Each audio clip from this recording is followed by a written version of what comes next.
नमस्कार दोस्तों, स्वागत है आपका अभिनंदन कॉम्पिटिशन एकेडमी कालांतर मंडी में। आज शुरुआत करते हैं हम मैथ्स के नए टॉपिक मेंसुरेशन की।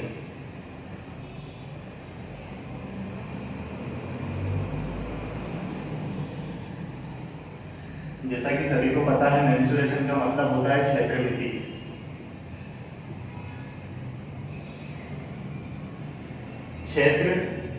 क्षेत्र का मतलब होता है एरिया और मिति का मतलब होता है माप। मतलब किसी एरिया की माप करने के लिए जिस टॉपिक को हम पढ़ेंगे वो रहेगा मेंसुरेशन करना, मेजरमेंट करना, है ना। किसी जगह की, किसी क्षेत्र की को मापने के लिए हम इस चैप्टर का यूज करेंगे। इसको प्रैक्टिकली समझेंगे, बिल्कुल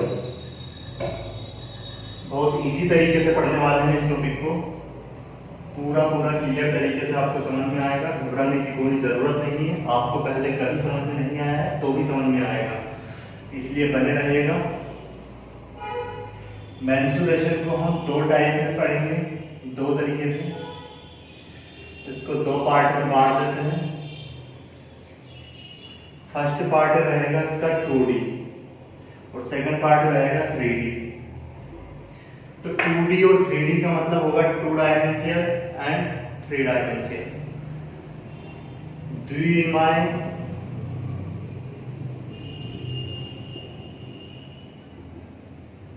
और ये त्रिविमाय।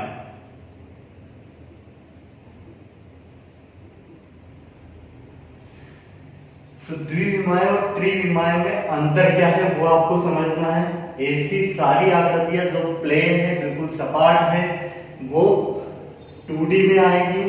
द्विविमाय कहलाएगी जिसकी सिर्फ लेंथ और ब्रेड्थ हो, वो सारी आकृतियां किसमें आ जाएगी? 2D में। जैसे कि क्वाड्रिलेटरल, ट्रायंगल, सर्कल, पॉलीगन।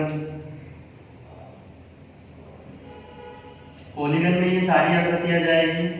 त्रिभुज, चतुर्भुज, पंचभुज, षष्ठभुज, इसको क्या बोलते हैं? पॉलीगन, बहुभुज, है ना। जो दो या दो से अधिक भुजाओं से बनी बंद आकृति को क्या कहते हैं? बहुभुज। तो ये सारी आकृतियां किसमें आ जाएगी? अपनी 2D में, द्विविमाय में। इसी प्रकार 3 डायमेंशियल या फिर त्रिविमाय में वे आकृति आएगी जिनमें लेंथ भी हो, ब्रेड्थ भी हो, हाइट भी हो, लंबाई भी हो, चौड़ाई भी हो और ऊंचाई भी हो। जैसे पहली आकृति हम इसमें पढ़ेंगे क्यूब। इसमें ये लेंथ भी है, ब्रेड्थ भी है, हाइट भी है। उसी प्रकार सेकंड आकृति में पढ़ने वाले हम क्यूबॉइड। इनको पूर्ण तरीके से डिटेल में इनके जो फार्मूले बनते हैं, कैसे फार्मूले का फॉर्मेशन होता है, किस तरीके से वो बना है, पूरी थ्योरी पढ़ेंगे। उसके बाद हम इसके क्वेश्चन करना स्टार्ट करेंगे ताकि सारे क्वेश्चन समझ में आए।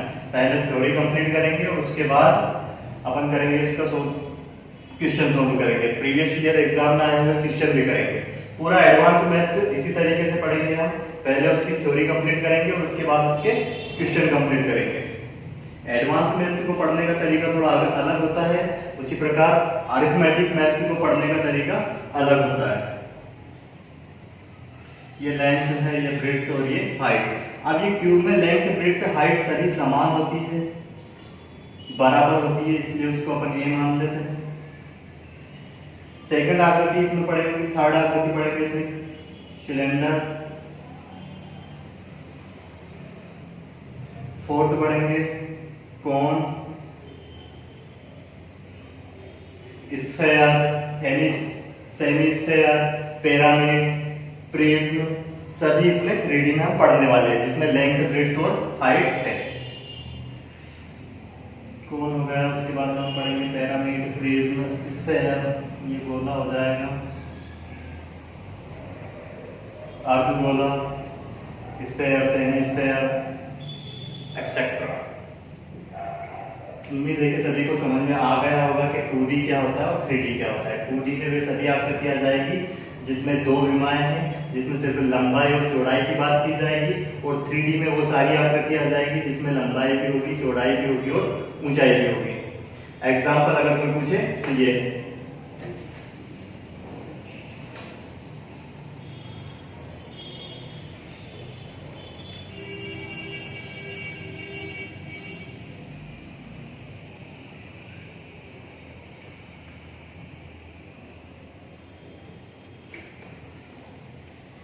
तो आज हम शुरुआत करते हैं 2D की।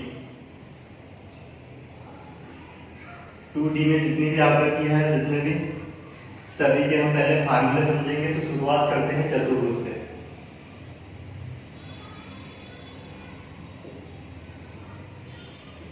चतुर्भुज होते कितने प्रकार के हैं, पहले चतुर्भुज के प्रकार समझ लेते हैं। चतुर्भुज 5 प्रकार के होते हैं। पहला चतुर्भुज है वर्ग, जिसको बोलते हैं इंग्लिश में स्क्वायर।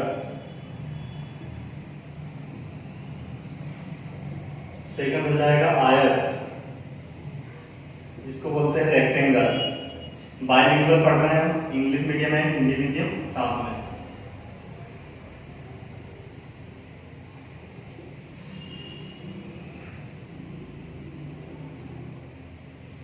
रोम्बस, समचतुर्भुज,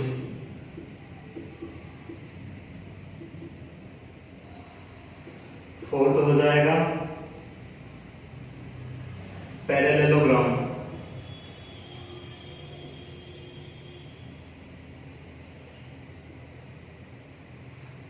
समांतर चतुर्भुज।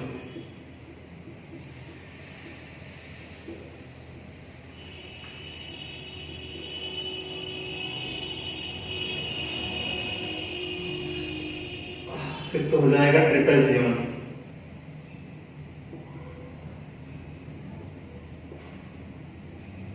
समलंब चतुर्भुज।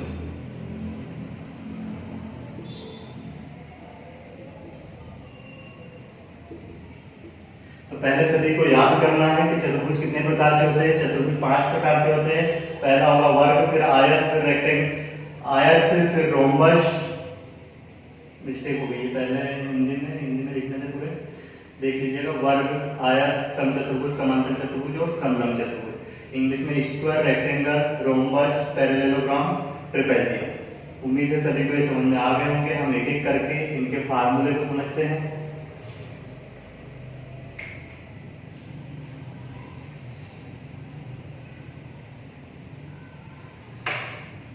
तो शुरुआत करते हैं हम वर्ग से। वर्ग होता क्या है, पहले वर्ग की परिभाषा देख लीजिए। एक ऐसा चतुर्भुज जो 4 बराबर भुजाओं से मिलकर बना हो, जिसकी भुजाएं कैसी हो, चारों बराबर हो और चारों कोण भी बराबर हो, 90-90 डिग्री के समकोण हो, और उनके विकर्ण की लंबाई भी कैसी हो, बराबर, इक्वल, और दोनों विकर्ण एक दूसरे को कैसी करें, बाइसेक्ट करें, समद्विभाजित करें, तो वो कहलाता है वर्ग। क्या कंडीशन रहेगी, चारों भुजाएं बराबर, चारों कोण 90-90 डिग्री के हो जाएंगे और दोनों विकर्ण बराबर होगी। दोनों एक दूसरे को प्रतिच्छेद जहां पे करेगी वहां पे 90-90 डिग्री पर करेगी और एक दूसरे को समद्विभाजित करेगी, मतलब बराबर भाग में बांट देगी। जैसे ये वाली विकर्ण इसको 2 बराबर भाग में बांट देगी और ये वाली विकर्ण इसको 2 बराबर भाग में बांट देगी। उम्मीद है ये सभी को समझ में आ गया होगा। और देखें इसमें, इसको अपन और जियोमेट्री में और डिटेल में पढ़ने वाले हैं स्क्वायर को।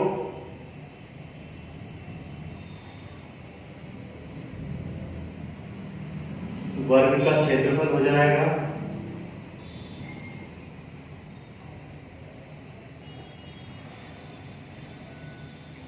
भुजा का स्क्वायर।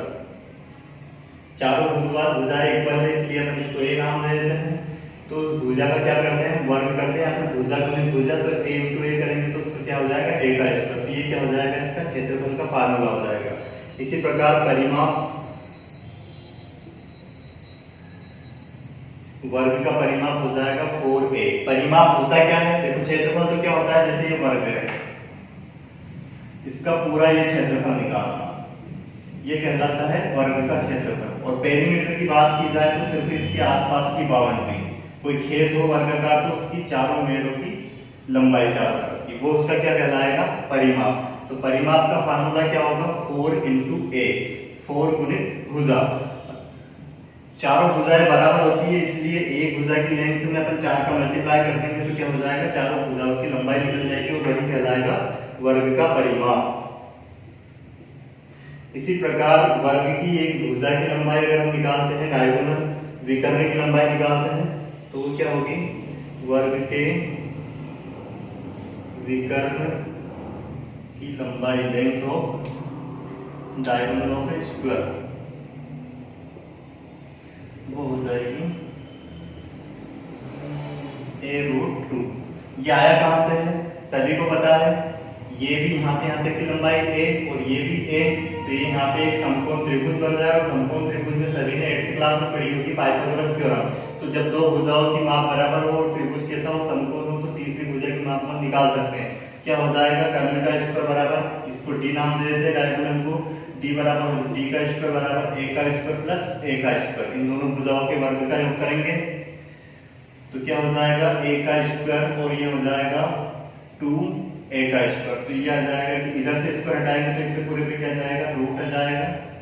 तो 2, तो इस स्क्वायर की वजह से ये इस पे से तो कमी हट जाएगी, ये बाहर आ जाएगा और 2 बच जाएगा। तो इस प्रकार वर्ग के विकर्ण की लंबाई निकल के आ गई हमारे पास कितनी, a√2। उम्मीद है कि ये सभी को समझ में आ गया होगा, नोट कर लीजिएगा।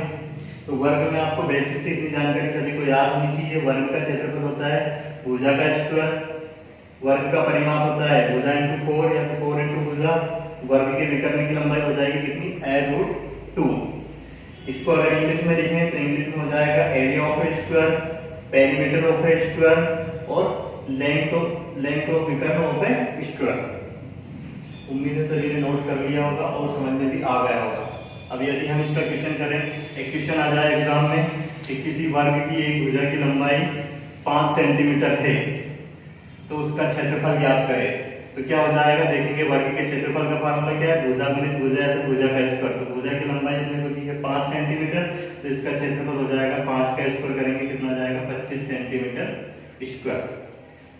इसी प्रकार यदि इसका परिमाप पूछ लें कि एक वर्ग की भुजा की लंबाई 5 सेंटीमीटर है तो इसका परिमाप ज्ञात कीजिए। तो यहाँ पे रखेंगे अपन, कितना हो जाएगा, 4 गुणित ये एक की जगह 5 सेंटीमीटर रखेंगे हम, तो ये हो जाएगा 5 × 20 सेंटीमीटर। इसी प्रकार अगर इसके विकर्ण की लंबाई पूछे तो वो कितनी हो जाएगी, एक ही जगह पे रख देंगे हम क्या 5, तो 5√2। उम्मीद है सभी को ये समझ में आ चुका होगा।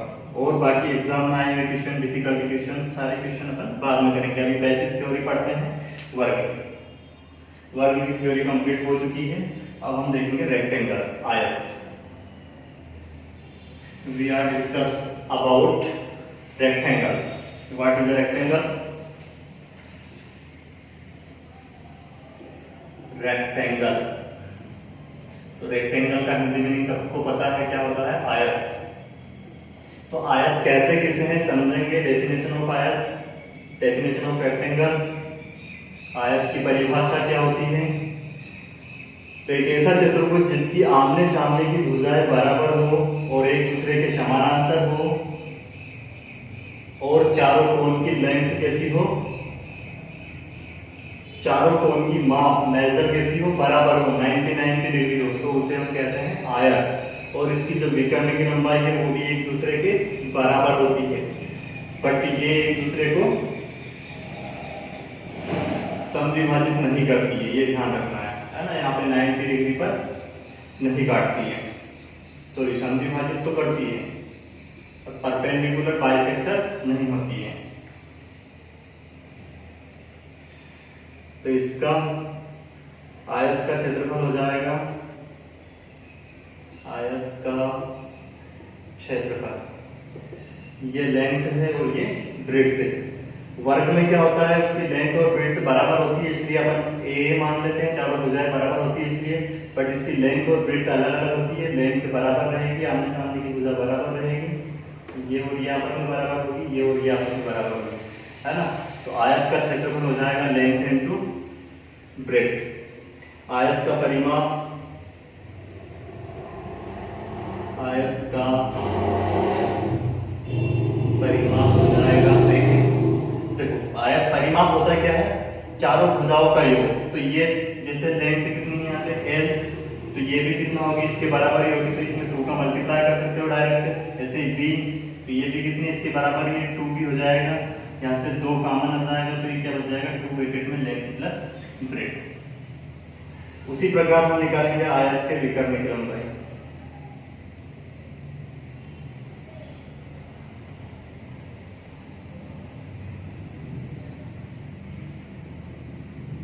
क्या हो जाएगी, वो ये समकोण त्रिभुज बन रहा है, इसको देखें आप, जब आपको इस भुजा की लंबाई और इसकी लंबाई पता है तो आप ये तीसरी भुजा डी निकाल सकते हो। तो ये क्या हो जाएगा, डी का स्क्वायर बराबर लेंथ का स्क्वायर प्लस ब्रेड्थ का स्क्वायर। तो यहाँ से स्क्वायर हटाएंगे और इधर पूरे पे कर दिया जाएगा, कर में लेंथ का स्क्वायर प्लस ब्रेड्थ का स्क्वायर। ये हो जाएगा आयत के विकर्ण की लंबाई। उम्मीद है कि सभी को आयत के बारे में समझ में आ गया होगा। आयत कहते किसे है, एक ऐसा चतुर्भुज जिसकी आमने सामने की दोनों भुजाएं बराबर हो और जिसके चारों कोण बराबर हो, दोनों विकर्ण की लंबाई बराबर हो, ऐसे चतुर्भुज को हम आयत कहते हैं। आयत का क्षेत्रफल लेंथ इनटू ब्रेड्थ, आयत का परिमाप 2 ब्रैकेट में लेंथ प्लस ब्रेड्थ और आयत के विकर्ण की लंबाई हो जाएगी अंडर रूट में लेंथ का स्क्वायर प्लस ब्रेड्थ का स्क्वायर।